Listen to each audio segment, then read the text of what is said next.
Con il taglio del cuneo fiscale deciso dal governo ci saranno più soldi in busta paga, ma gli effetti del decreto lavoro saranno temporanei, termineranno il prossimo 31 dicembre.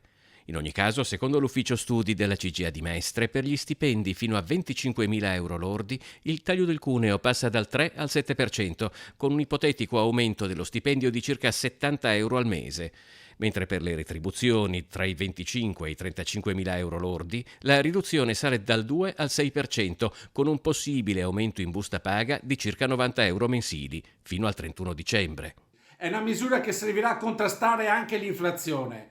Ora però vanno trovate le risorse per renderla permanente, anche perché abbiamo capito che il caro vita purtroppo durerà molto più di quanto prevedevamo. Ora abbiamo bisogno di un fisco meno esigente, più equo e più efficiente, anche per contrastare più efficacemente chi evade. A proposito di tasse, a giugno, che assieme a novembre è il mese dove si concentra il maggior numero di scadenze fiscali, tra IVA, IRES, IMU, IRAP, IRPEF, eccetera, i contribuenti veneti hanno versato una cifra che la CGA stima in 5 miliardi e 800 milioni di euro.